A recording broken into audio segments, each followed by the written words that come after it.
नमस्कार, आप देख रहे हैं सिटी पोस्ट लाइव। मैं हूं सृष्टि राज। बिहार चुनाव से पहले भूमिहार स्वाभिमान सम्मेलन बना सियासी रणभूमि।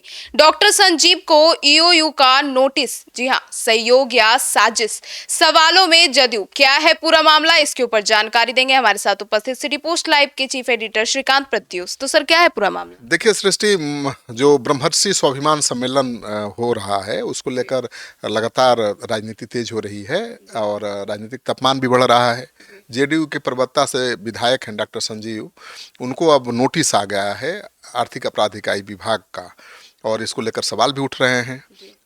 तो सवाल ये उठ रहा है कि भाई उनके सम्मेलन के ठीक पहले उनको नोटिस क्यों आ गया और नोटिस का क्या मकसद है, उनके सम्मेलन को क्षति पहुंचाना या उसके पहले उनकी घेराबंदी करना। तो कई तरह के सवाल उठ रहे हैं और अब इन सवालों का जवाब तो अब मिलेगा सरकार की तरफ से, लेकिन अभी तक सरकार ने कोई जवाब नहीं दिया है। यू यू ने नोटिस दिया है। कारण ये है कि जो सरकार नीतीश सरकार के विश्वास मत के दौरान बड़ा खेल हुआ था और उसी खेल को लेकर ये नोटिस जारी हुआ है। तो मुझे लगता है कि संजीव जो जेडीयू के बागी विधायक हैं, नीतीश सरकार के विश्वास मत के दौरान जो खेला करने की कोशिश की थी, इसको लेकर ही उनकी नकेल कसने की तैयारी बिहार सरकार ने शुरू कर दी है।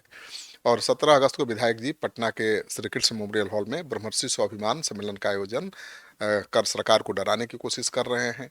सम्मेलन की तैयारी में दिन रात विधायक जुटे हैं। इस बीच उन्हें आर्थिक अपराध इकाई विभाग की ओर से नोटिस थमा दिया गया है। सर, तो पूछताछ के लिए उन्हें बुलाया भी गया था इस पर? बिल्कुल, पूछताछ के लिए उनको बुलाया गया है, नोटिस जारी किया गया है। उनके पहले बीमा भारती से भी पूछताछ हो चुकी है। तो बीमा भारती पहली बार तो नहीं गई थी, दूसरी बार गई थी, 4 घंटे की पूछताछ हुई थी और आर्थिक अपराध इकाई विभाग की टीम ने कहा कि कुछ सवालों का जवाब दिया, कुछ का टाल गई। अब डॉक्टर संजीव की बारी है। सर, तो डॉक्टर संजीव कुमार ने आरोप लगाया है कि उन्हें ब्रह्मर्षि स्वाभिमान सम्मेलन का आयोजन करने से मना किया गया था। हाँ बिल्कुल, वो आरोप यही लगा रहे हैं। जेडीयू के बागी विधायक का दावा है कि ब्रह्मर्षि समाज का जो स्वाभिमान सम्मेलन है उसकी घोषणा के बाद पार्टी के ही वरिष्ठ नेता ने उनको फ़ोन किया था और पार्टी में रहते हुए इस प्रकार की जातीय सम्मेलन नहीं करने की चेतावनी दी थी, सलाह भी दी थी। डॉक्टर संजीव ने जवाब दिया कि जब अन्य जातियों के नेता अपने समाज का सम्मेलन कर सकते हैं तो मैं भूमिहार समाज का सम्मेलन क्यों नहीं कर सकता हूं, मैं भूमिहार समाज को एकजुट क्यों नहीं कर सकता हूं। इसके बाद सोशल मीडिया पर तीखी प्रतिक्रियाएं आ रही हैं और कई लोगों ने सवाल उठाया है कि क्या ब्रह्मर्षि समाज की आवाज़ को दबाने की कोशिश सरकार द्वारा की जा रही है। सर, तो ब्रह्मर्षि स्वाभिमान सम्मेलन के आयोजन के पीछे विधायक का मकसद क्या था और सरकार पर दावा बना है? बिल्कुल, डॉक्टर संजीव जो है विधायक, उनका कहना है कि सम्मेलन में किसी भी राजनीतिक दल को नहीं आमंत्रित किया गया है। ब्रह्मर्षि समाज के सम्मान, अधिकार और संगठन के लिए ये सम्मेलन आयोजित किया जा रहा है। उन्होंने बिहार के पहले मुख्यमंत्री डॉक्टर श्री कृष्ण को भारत रत्न देने, ईडब्ल्यूएस वर्ग के छात्रों को के उम्र सीमा में छूट देने और हर जिले में ईडब्ल्यूएस छात्रावास बनाने की व्यवस्था की मांग की है। उन्होंने कहा है कि बिहटा एयरपोर्ट का नाम भी स्वामी शाहजानंद सरस्वती के नाम पर होना चाहिए और उन्होंने बेतिया मेडिकल कॉलेज का नाम महारानी जानकी कुंवर मेडिकल कॉलेज करने की मांग की है।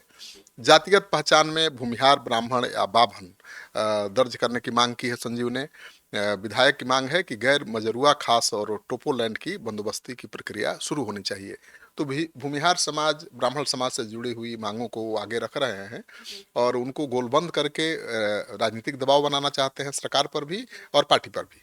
सर, तो विधायक इसे बदले की कार्रवाई बता रहे हैं और उन्होंने अपनी ही सरकार के साथ ऐसा क्या कर दिया कि सरकार उनसे बदला लेना चाहती है? कुछ नहीं, वो पहले से ही उनके तेवर बागी रहे हैं और विश्वास मत के दौरान आपको पता ही है कि कई पार्टी के विधायकों ने, जेडीयू के विधायकों ने, बीजेपी के विधायकों ने खेल करने की कोशिश की थी और उस खेला का पर्दाफाश भी हुआ था। आखिरी क्षण में इनको पकड़ के लाया गया था और अब उन पर आरोप लगा था, उनके खिलाफ मुकदमा भी दर्ज हुआ था कि विधायकों को उन्होंने बंधक बनाया, उनको अगवा किया। और अब इस सम्मेलन की तारीख नज़दीक आने के साथ ही आर्थिक अपराध इकाई विभाग द्वारा विधायक संजीव को नोटिस भेज दिया गया है। इसको लेकर सियासी गलियारे में चर्चा है कि क्या उनकी घेराबंदी की जा रही है, क्या इससे राजनीतिक बदले की कार्रवाई माना जाए। तो वर्ष 2024 में ये हुआ था कांड, जब एनडीए का दामन उन्होंने नीतीश कुमार ने थामा था आरजेडी को छोड़कर, और नई सरकार आई तो विश्वास मत हासिल करना था। उस दौरान विधानसभा में बहुमत साबित करने को लेकर कई विधायकों ने पाला बदलने की कोशिश की थी, उसमें डॉक्टर संजीव भी थे। तो डॉक्टर संजीव पर आरोप है कि उन्होंने रिश्वत लेकर के पाला बदलने की कोशिश की, लेकिन वो तो दावा करते रहे कि किसी